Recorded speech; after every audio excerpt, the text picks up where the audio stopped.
Hello नमस्कार दोस्तों, स्वागत है आपका अपने channel math hint and solution के अंदर। आज के वीडियो में अपन बात करेंगे सेट के बारे में। सेट क्या चीज़ होती है? सेट वैसे तो अपन हर रोज़ सेट का जिक्र करते रहते हैं। जैसे किसी दुकान से पेन लेकर आएँ या बुक लेकर आएँ या कुछ और सामान लेकर आएँ, तो वहाँ से अपन क्या खरीदते हैं? सेट के थ्रू ही खरीदते हैं। जैसे पेन लेकर आएँ, 5-7 पेन हो तो अपन कहेंगे कि पेन का सेट हो गया। अब सेट होता है क्या है? देखो, any well defined collection is called a set. मतलब सुपरिभाषित जो संग्रह होता है ना, उसी को अपन क्या कहते हैं? सेट। इसकी एक और प्रॉपर डेफिनेशन और देखते हैं अपन। देखो, a set is A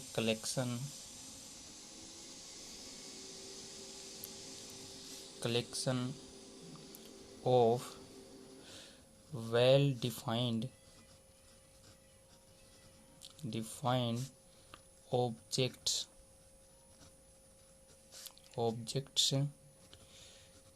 which are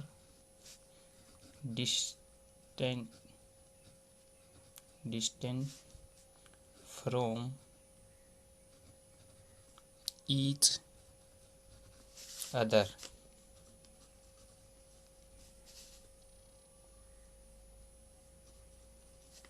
देखो क्या कहा गया, a set is collection of well defined object. मतलब सुपरिभाषित जो वस्तु हैं उनका संग्रह क्या कहेगा? Set. Which are distinct from to each other, मतलब जो कि प्रत्येक हर एक अलग से है।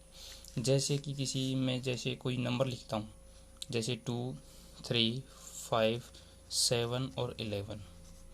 अगर इनकी बात करूं तो ये वैसे तो अजीब प्रकार के नंबर दिखाई दे रहे हैं, लेकिन इनके अंदर एक रिलेशन है, एक रूल है।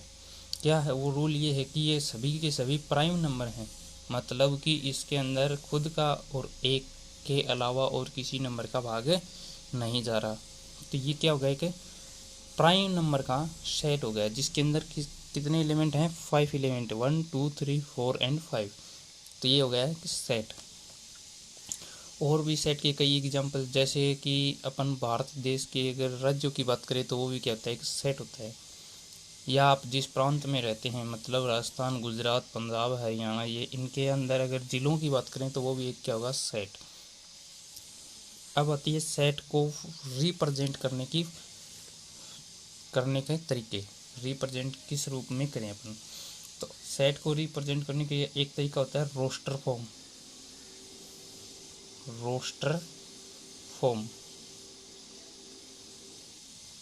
रोस्टर फॉर्म के अंदर अपन क्या करते हैं? सेट के हर एक एलिमेंट को अपन लिखते हैं और इसको उन एलिमेंट को इन बॉक्स के अंदर बंद कर देते हैं।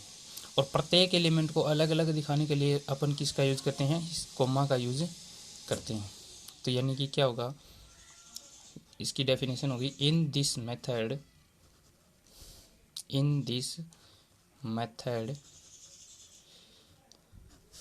ए set is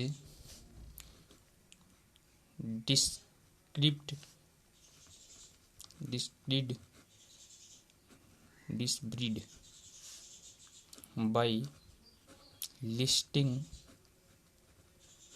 elements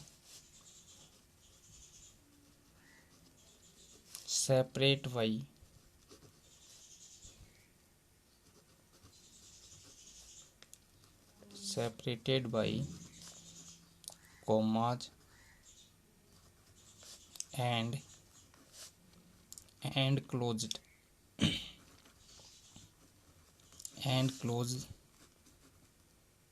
then and closed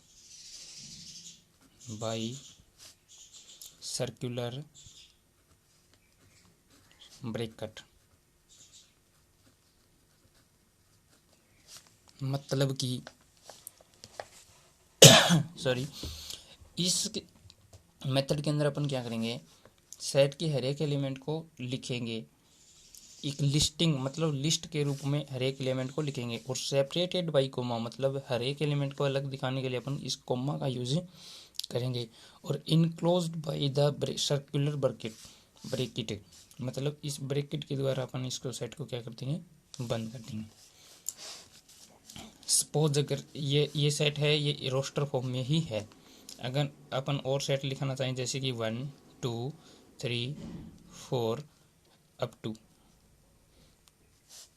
और इसको बंद कर दें, तो ये जो सेट होगा वो क्या होगा, फर्स्ट क्या पूरे नेचुरल नंबर का सेट होगा, यानी ये सभी प्राकृत संख्याएं हैं। और सेट के आगे के एलिमेंट मतलब जो इनफाइनाइट की ओर टेंड हो रहे हैं उनको लिखने के लिए अपन इस 3 डॉट का प्रयोग करते हैं, 3 पॉइंट का, मतलब 3 पॉइंट जहाँ लगाते हैं इसका मतलब ये सेट आगे चल रहा है। वो अब जैसे अपने को 1 से लेकर 100 तक एलिमेंट लिखने हो जो नेचुरल नंबर हों, तब अपन क्या लिखेंगे, इस बॉक्स को ऐसे लिखेंगे 1 2 3 4 अप टू 19 200। तब ये क्या हो जाएगा, एक बहुत लंबा प्रोसेस हो जाएगा। इस लंबे प्रोसेस से बचने के लिए अपन ने क्या, एक और फॉर्म होती है, वो कौन सी होती है, बिल्डर फॉर्म, सॉरी इसके अंदर एक नोट होता है वो लिख ले पहले। इसके अंदर नोट ये होता है कि अगर इस सेट के अंदर एलिमेंट रिपीट हो रही हों तो अपन उस एलिमेंट को केवल एक बार ही लिखेंगे। सपोज दैट अपने पास सेट होगा 2 3 3 5 5 7 और 11, तो अपन इन सेट को कैसे लिखेंगे, ये 3 है रिपीट हो रहा है, ये 5 रिपीट हो रहा है, तो इनको अपन एक बार ही लिखेंगे, मतलब कि 2 3 5 7 और 11, यही सेट की क्या होगी, प्रॉपर डेफिनेशन होगी। मतलब रोस्टर फॉर्म में प्रॉपर इस प्रकार लिखा जाएगा, यानी कि नोट के अंदर मैं यहाँ लिख देता हूँ, while writing the set in builder in roster form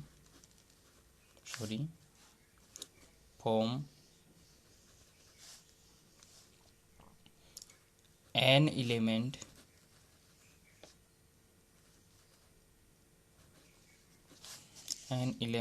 is not generally repeated, मतलब कि उसके अंदर एलिमेंट को अपन रिपीट नहीं करेंगे। नेक्स्ट दूसरी जो फॉर्म आती है वो आती है अपने पास builder form.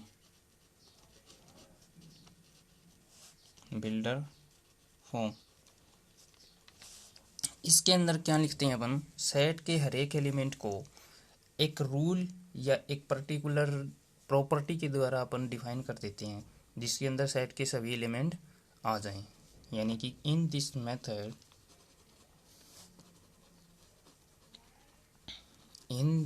Method we right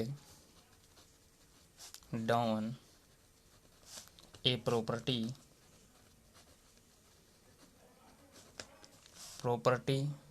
और rule which gives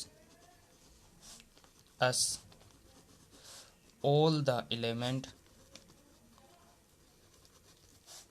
of the set, मतलब सेट के हर एक एलिमेंट को रिप्रेजेंट लिखने के लिए एक प्रॉपर्टी लिख देते हैं अपन, तब ये सेट के सभी एलिमेंट आ जाएं। जैसे इसी सेट को अगर अपन लिखना चाहें, यानी कि 2 3 5 और 7 11, इस सेट को अगर बिल्डर फॉर्म में चेंज करें तो इसको लिखेंगे अपन, यानी कि वो सभी एक्स सच दैट जो प्राइम हो और एक्स की value less than and equal to क्या हो जाए 11, मतलब कि प्राइम नंबर होना चाहिए और एक्स की value less than equal to n हो जाना। अब यानी कि इसका जनरल जो नोटेशन होगा वो ये होगा, सेट को अपन कैपिटल अक्षर से लिखेंगे हमेशा, ध्यान रखिए ये।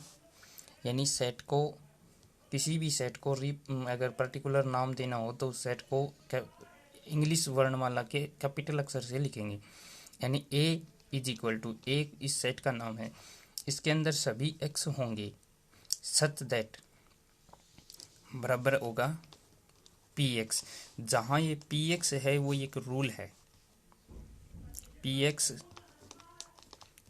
इज रूल या फिर प्रॉपर्टी। यानी पी एक्स है वो रूल होगा जो अपन डिफाइन करेंगे, और इस सेट के अंदर वे सभी एक्स आएंगे जो इस पी एक्स वाले रूल को क्या करते हो, सेटिस्फाई। अब कुछ एग्जांपल देखते हैं। चलो, एग्जांपल के अंदर कह रहा है 2, 5, 10, 17, 26, मतलब कि ये एक सेट है और इसको बिल्डर फॉर्म में चेंज करना है अपने को।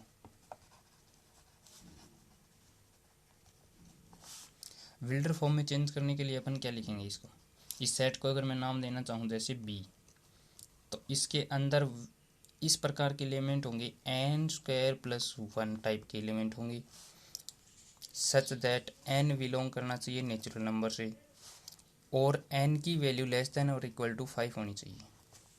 ये हो गया इसका बिल्डर फॉर्म।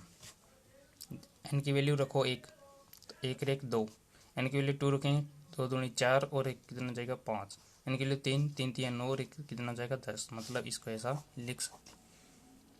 अब एक और एग्जांपल के बारे में अपन बात करते हैं।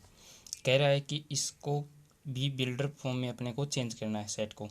इसने एक सेट दिया है 1/9, 1/25, 1/49 एंड 1/81। इस सेट को अपने को किस में चेंज करना है, बिल्डर फॉर्म में।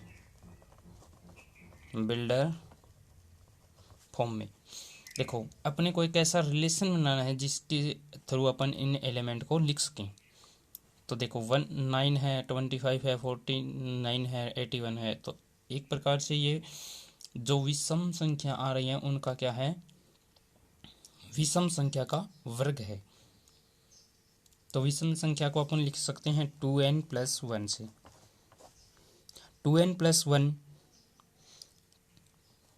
2n+1 की ये क्या होगी, स्क्वायर होगी।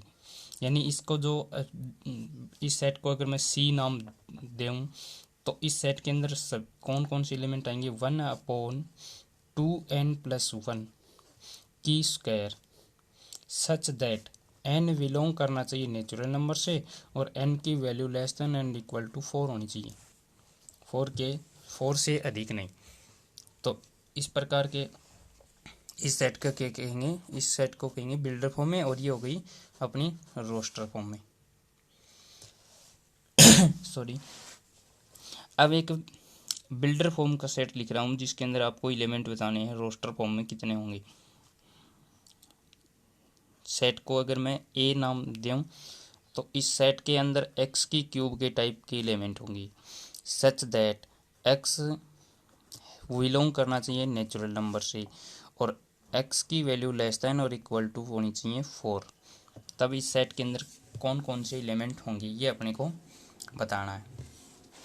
तो इसको करने के लिए अपन क्या करते हैं, एन की वैल्यू नेचुरल नंबर से स्टार्ट होनी चाहिए, मतलब नेचुरल नंबर 1 से स्टार्ट होता है, तो एन एक्स की वैल्यू अपने पास की 1 होगी।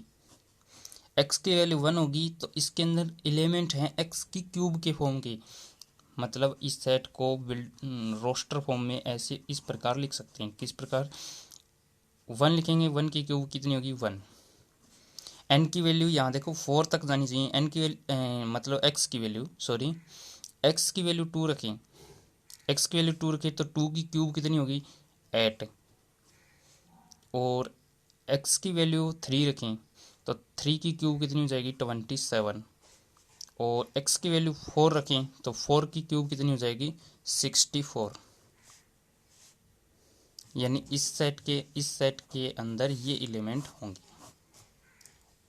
ओके दोस्तों, अगर आज का वीडियो पसंद आए तो लाइक, शेयर और कमेंट ज़रूर करना। अगर कोई दिक्कत हो तो कमेंट करके पूछना।